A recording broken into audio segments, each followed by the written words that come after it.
Hello, everyone, and welcome to Sold with Updike Pugh. I'm Jeff Updike. And I'm Weston Pugh.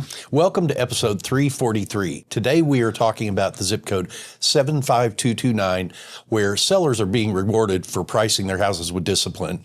We're also going to talk about 5205 Royal Lane.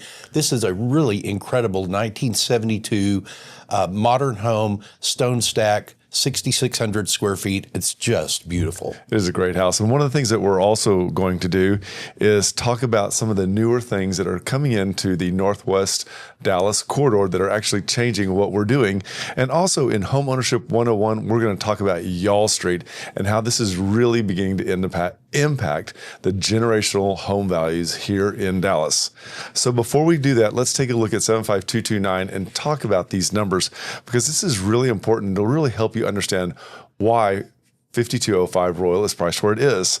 75229 is in the Northwest corridor, where a lot of the homeowners are actually generational, and they actually seek this area out because of both the size of the lots and because of its location, given that it's still close to a lot, but not in the density that goes around.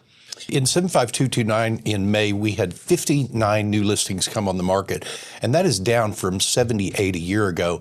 So that's a 24% decrease in the inventory, and sellers just not listing at the rate that they used to. And when the inventory tightens on both directions, that's really putting a squeeze on the market. So one of the other things too that we like to look at is what is actually happening as far as the median, because we're not going to do clickbait. We're actually going to tell you the numbers. And right now in May, in this zip code, the median price was $820. And that's really great, because a year ago in this May, it was actually $745. So that's an increase of 10%, which is really great.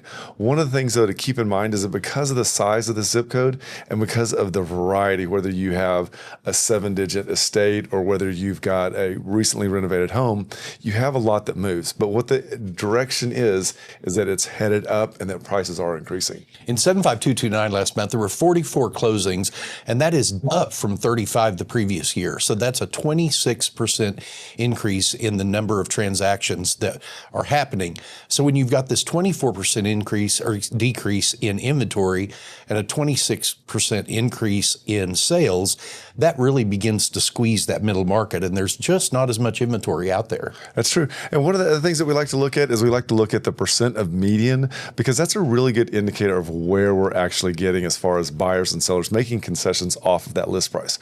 Right now we're at 97.3, and that's actually flat versus last year, which was at 97%. So it just tells you that each seller is getting 97 cents on the dollar. It also says there are not great reductions being made for buyers when they're making offers. And so that being said, we need to keep in mind that being priced right at the beginning is one of the key things in the zip code.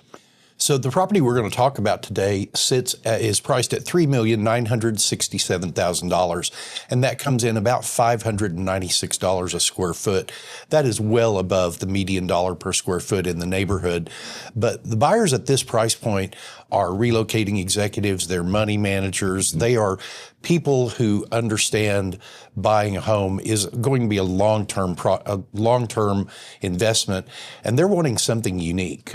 So let's summarize this, because this is a lot of information that we just threw at you really quickly. So in general, so the supply is down 24%. The prices our closed sales are up 26.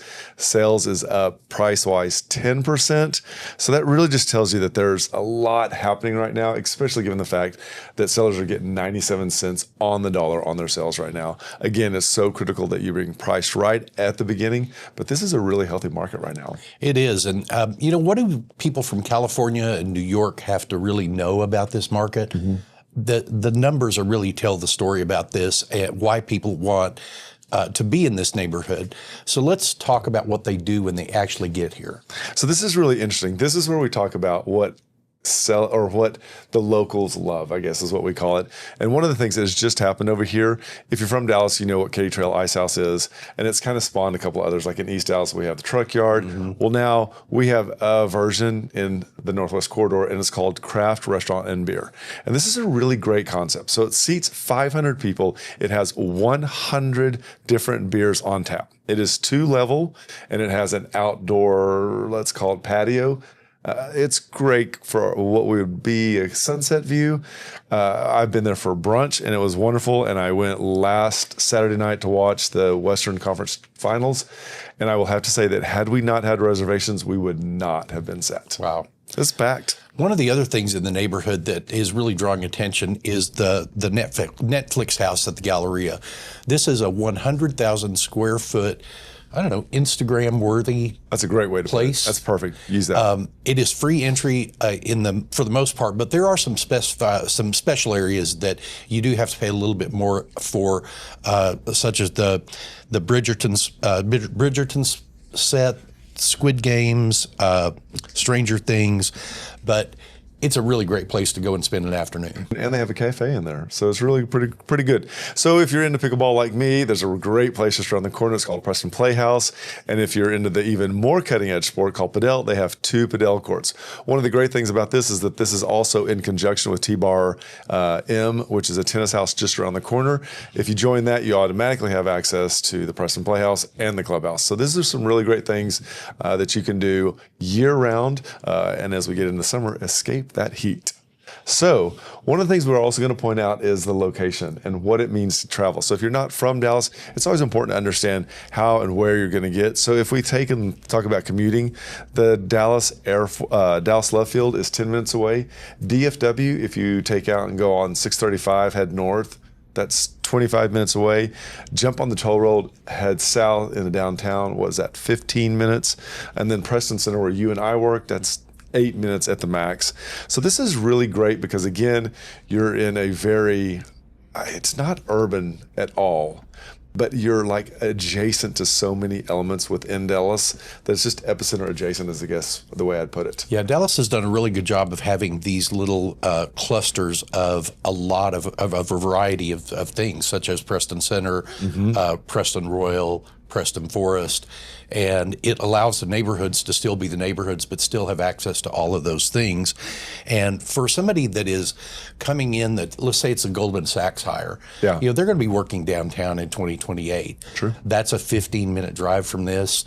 They're going to come home, turn onto that cul-de-sac, see that full acre of all the live oak trees, and they're just going to love it. That's the way they want to live. So what we're going to do now is we're going to take and jump into show you what this house that we've been talking so much about is, and let you take a look. But one of the things we want to point out before we start is that if you wait to the end of the show, we've got this really great video that we had done. It's got some really interesting drone shots, flyovers, and it has a really nice architectural, artistic view.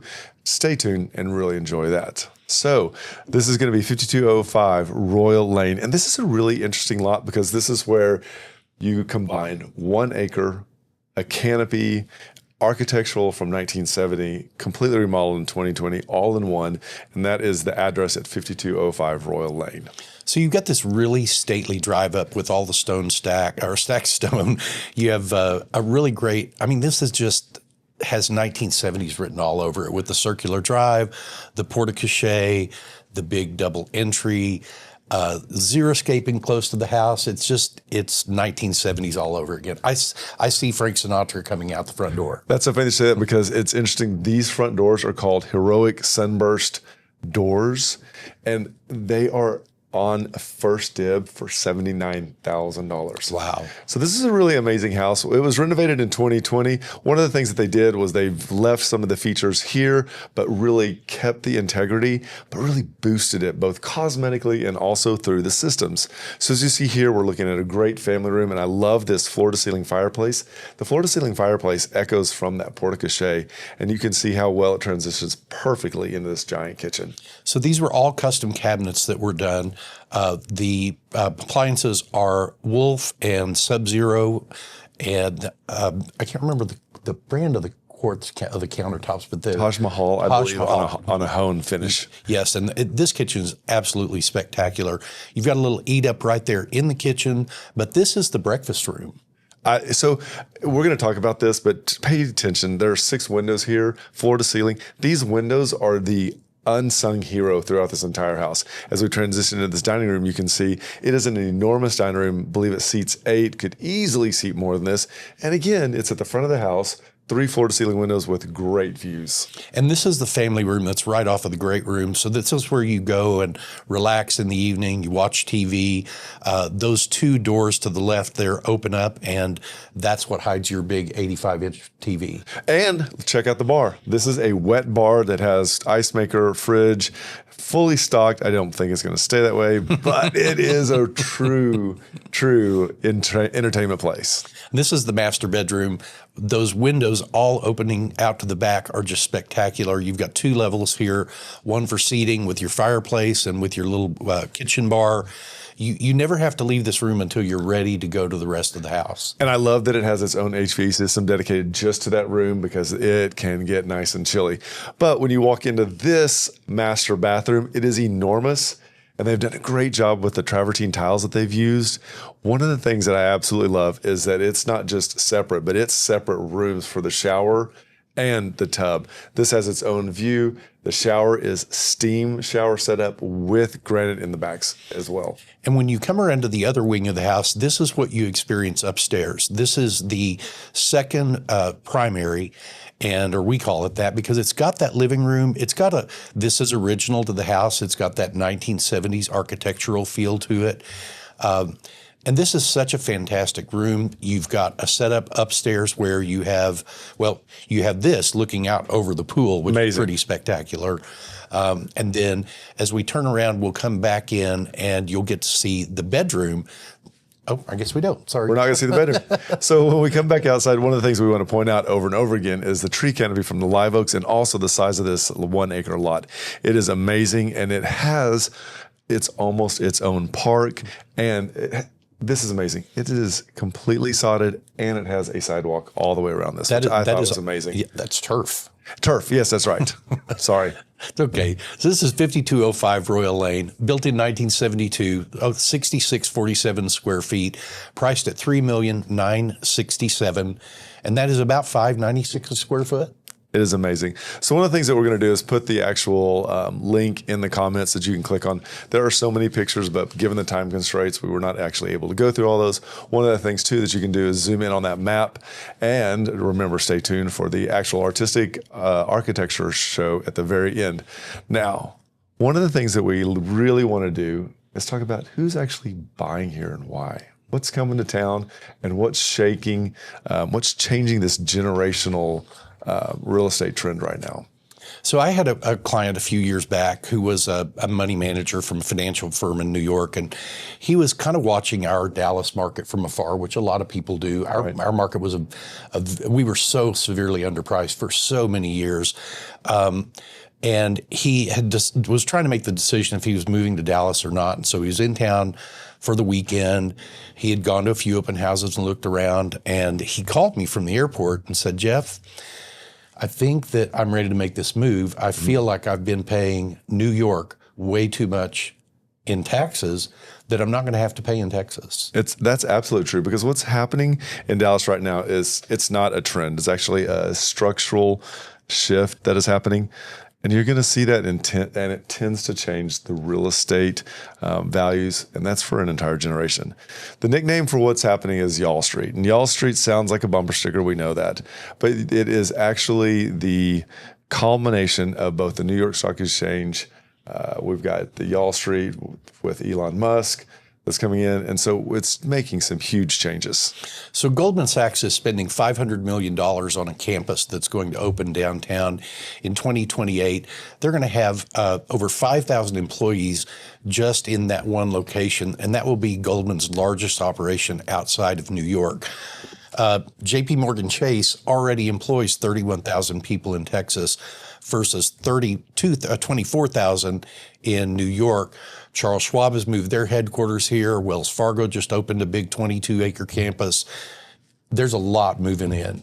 And in 2025, the New York Stock Exchange reincorporated its Chicago Electronic Exchange and moved it to Dallas and gave it the name to the New York Stock Exchange Dallas. NASDAQ opened its second headquarters here. The Texas Stock Exchange that I mentioned earlier, that got SEC approval, and National Security Exchange backed by BlackRock, Citadel Securities, and Charles Schwab. Dallas now is home to 3 stock exchanges. The New York Stock Exchange only has 2.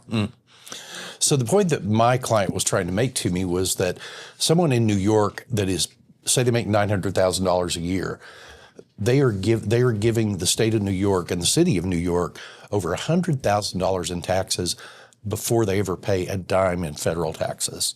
Which is astounding to me that there is that much of a tax that's happening on there. One of the other things that Texas has done is it has constitutionally banned financial transaction taxes, and it's also created specialized business courts to help build and built a regulatory environment that does not penalize growth. At least 314 headquarters have relocated to Texas since 2014 through 2025. The financial jobs posting in Texas now outpaces New York by 9% in 2025. Wow. There's a lot happening. It is. You know, and when a company plants a $500 million flag in the ground, they're not doing that temporarily. No. They're recruiting people, they're transferring people in. And those people need really good houses, really good neighborhoods, and really good schools, much like what 5205 Royal has. And they're not, the buyers aren't actually speculating. They've done the math. These are people who are senior advisors. These are, executives and senior partners, and they have seen what's happening and they know the value in this land and are making the choices to actually relocate here into this area of Dallas. And Weston and I have been selling real estate in Dallas for combined 50 plus years. And we've watched Dallas grow. We've watched Dallas go through tech ups and downs. We've seen it go through oil up and downs. We've seen it go through the real estate up and downs. And it makes a lot of sense now. The anchor institutes have arisen, as Jess was talking about.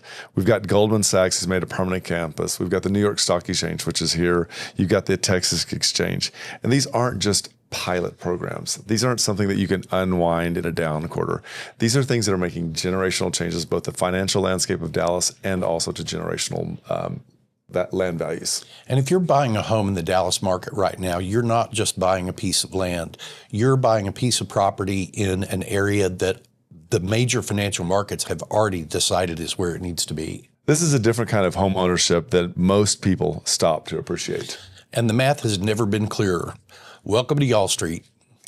So if you're shopping in this area of Dallas or any area of Dallas, let us know. We can help you make a decision based on the different paths and different cities that you have opportunity to move to.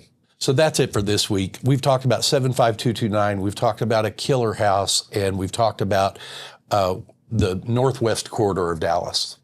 So links to everything, again, as we said, are in the comments below. Please check those out and stay tuned for a really great video.